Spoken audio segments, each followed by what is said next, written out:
Sir, can you take your reaction on the Marcos burial? The Supreme Court allowing the Marcos burial. Hindi, ganito kasi yan eh. Hindi din natin yung constitution. Kung constitution na pagbabasihan natin, once na ikaw ay naging presidente at elected ka, you have the right na yung kumbaga qualify ka na iilibing doon sa libingan ng mga bayan. Yun naman ang ano eh. Kumbaga, at saka para sa akin, if we are claiming God, if we are claiming that we believe God, we should forgive others. Sir, ano message niyo sa mga anti-Marcos ngayon? After Ang nung message ko, decision ng Supreme Court. Kung kayo naniniwala sa Panginoon, ang Panginoon nagpapatawad, tayo pa kaya hindi tayo makapagpatawad, di ba? Especially, para lang sa paglibing at unang-una, hindi naman against the law yan. Allowed naman yan na pwede naman siyang ilibing dahil elected naman siya as a president. So, intindihin na lang natin. Para sa akin, yung sugat siguro, naghilom naman siguro yun. Pupo na tayo. Diba? Kung ano man yung mga ano natin, ipasa Diyos na lang natin kasi siya lang pwedeng maghusga, siya lang pwedeng magtanim ng galit sa atin. Hindi tayong tao pwedeng magtanim ng galit sa kapwa. Para sa akin na opinion, sa aking paniniwala, Sa kabila ng mga allegation, yung accusations natin, alam mo, nung naging diktador siya, pero bago dyan, nahalal siya as a president. Alam ba natin na maging diktador siya nung nahalal siya as a president? Diba? Sige, sabihin natin diktador siya. Nahalal siya, binoto ng tao. So, yung qualification. Anyway, respeto natin yung Supreme Court. Well, marami din po nangyari ngayon sa Senado. One is, meron pong resolution na final po I believe that was Senator Risa Ontiveros, na basically sinasabing ayaw nilang palibing si dating Pangulong Marcos sa libingan. Yes, Kayo po, ang vote nyo po ay dapat ipalibing. Okay. Parang ganun ho, no? Okay. Bakit po? Gusto kong explain ng mabuti sa taong bayan. Ganito kasi yan. Constitutionally, noong 1947, may batas tayo na sinusunod. Sino man yung mahalal, ibig sabihin, sino yung mailek o mahalal bilang presidente ay may karapatan siyang ilibing doon sa libingan ng mga, kasi may portion doon na libingan ng mga presidente. So, pagkahalal ni Marcos as a president, qualify na kaagad siya na ilibing doon pag siya namatay. Ngayon, kung ano man yung ginawa niya, hindi na mapagtuhan kasi hinalal siya eh. At pangalawa, sa tagal na ng panahon, tagal ng issue na yan, hindi matapos-tapos kasi maraming hamadlang, katulad na sabi ni Gordon na Senator Gordon na ilibing na doon para tapos na yung usapan, wala nang issue, wala nang balita about that. Ano po ang masasabi niyo doon naman sa mga taong apektuhan, for example, ng martial law, naging martial law victims, at sumasakit po ang kanilang dibdib dito sa desisyong to? Alam mo, ang sinabi ko nga sa kanila kaya hindi tayo makamove on sa buhay natin at sa mga gusto nating marating because wala tayong forgiveness eh. Ang Panginoon mapagpatawad, tayong tao hindi tayo mapagpatawad na makasalanan tayo, kailangan natin ng pagpapatawad. Mapatawad tayo ng Panginoon. So, ito lang ang iwanan ko. Kung kayo walang kasalanan, kung may tao na walang kasalanan, then may karapatan ka na hindi magpatawad. You cast the first stone, kumbaga. Kung wala kang kasalanan, then huwag kang magpatawad. Sa iba pong mga bansa, sa kanilang mga dating diktador, hindi po iginagawad ang ganitong klaseng karangalan bilang pagrespeto sa mga tunay na bayani nila, bilang sa pagrespeto sa kasaysayan nila bilang isang sambayanan. Gayunpaman, hindi po huli ang sa isyung ito, hindi tapos ang laban. Tuloy pa po ang laban. Itutuloy ng lahat ng henerasyon ng mga Pilipino, yung mga magulang namin, ang henerasyon natin, at lalo na para sa ating mga kabataan, yung laban na ikwento ang totoong kasaysayan ng batas militar. At ngayon pa lamang, hindi pa huli. So, lumabas na ang desisyon ng Korte Suprema. Panalo ang mga Marcos. Nagdidiwang ang kanilang mga pamilya, kamilang na rin ang milyon-milyong loyalista at mga makaduterte. Kung sa batas lamang talaga ang pag-uusapan at paiiralin, laging mananalo ang mga Marcos. Pero dahil nga ang formula namang ng mga dilawan ay kanilang mga emosyon, galing sa pambabaliktad ng katotohanan at manipulahin sa kasinungalingan ng kaisipan ng madlang bayan, heto sila at nagwawala. Hindi nila matanggap at hindi rin nila kayang tanggapin o igalang ang naging desisyon ng Korte Suprema. Samantalang karamihan sa kanila ay mga graduate ng magagandang universidad gaya ng Ateneo, LaSalle, San Beda at UP. Ang iba sa kanila ay top 8 at may nakakuha pa nga ng 90% sa bar exam. Mayroon din nagsasabi na siya ay cum laude. Cum laude?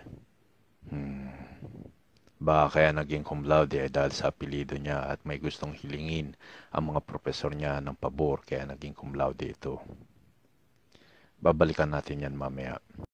Sa nangyaring desisyon na ito ng Korte Suprema, dito ninyo makikita na bobo at inutil ang mga Aquino.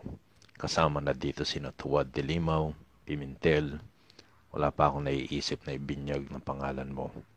Watu si Trillanes, Sisa Hontivirus, Kiko Maching Pangilinan, Grace American Citizen Poe, at syempre, ang all-time favorite na si Bam Idiot alias Boy Pagpag. Ikaw, Recto, gusto mo bang sumama sa kanila? I can arrange that. Magbigay ka lang ng pangit na comment tungkol kay Marcos at isasama kita dito.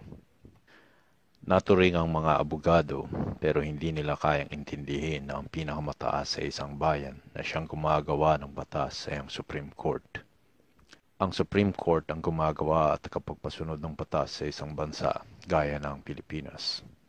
Kaya kung ito man ang magiging mali, wala tayong magagawa kundi sundin ang nasa konstitusyon o ang batas na inakda ng Supreme Court.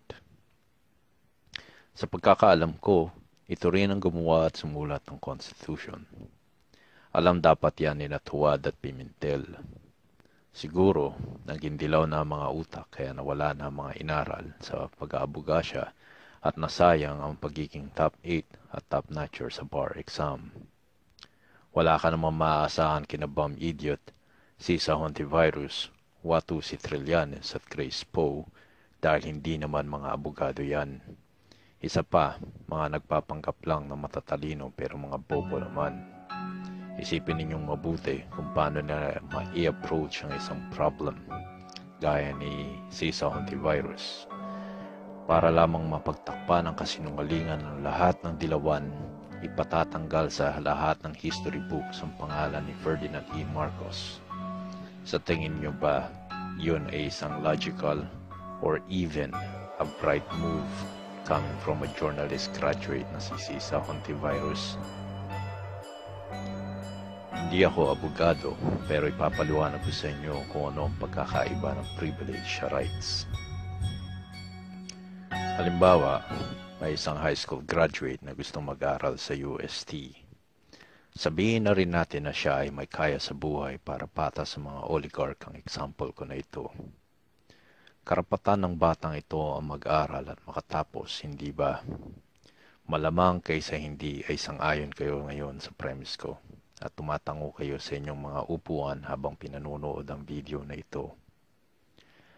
Kaso, nung nag-entrance exam ang batang ito sa UST, hindi siya nakaabot sa passing score.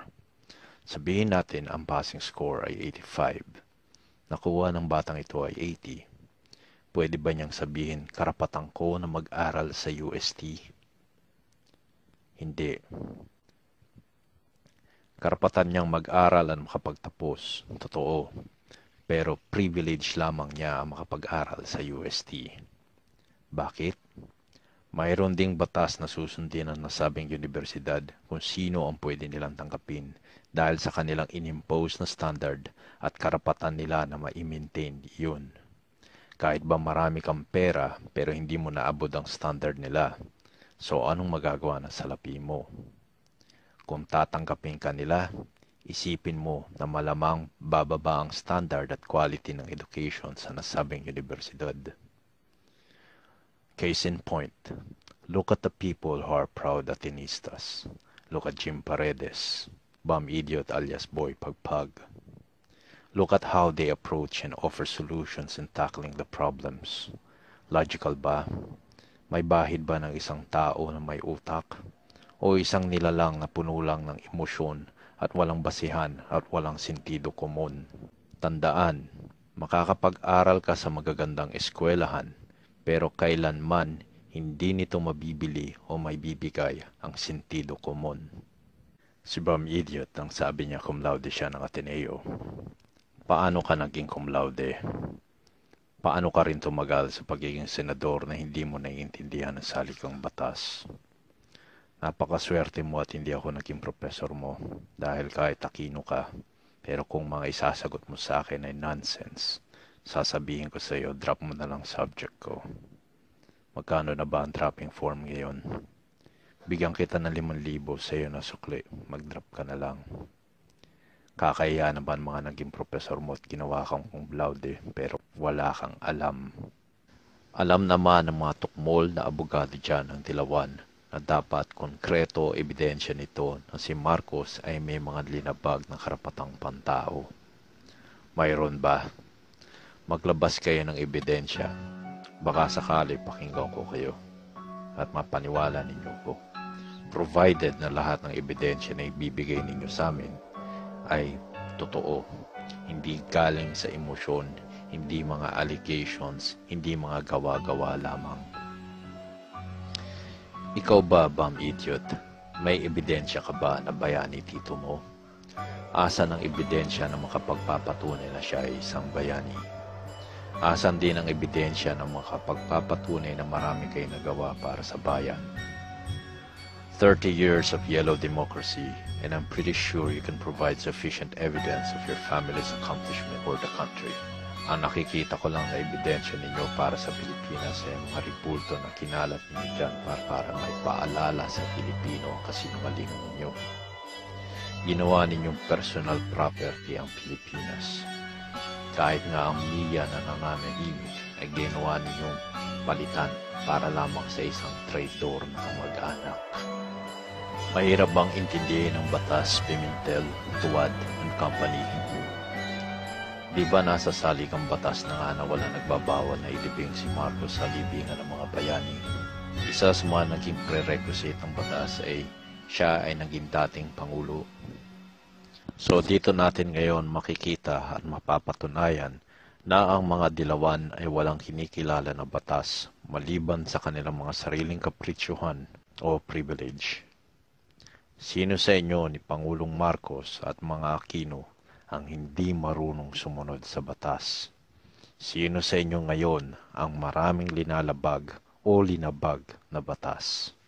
Kung tutol kayo di mag-organize na kayo ngayon ng rally. Mag-people power na kayo. Kesyo people power 3 or 4 or 5 yan, I don't care. Basta mag-people power kayo para magkaalaman na kung talagang naniniwala pa rin ang mga Pilipino sa mga hallucinations, fairy tales, and delusions ninyo. Kung ayaw naman ninyo, kayo na lang ililibing namin dyan sa libingan ng mga bayani. Buhay namin kayo ililibing.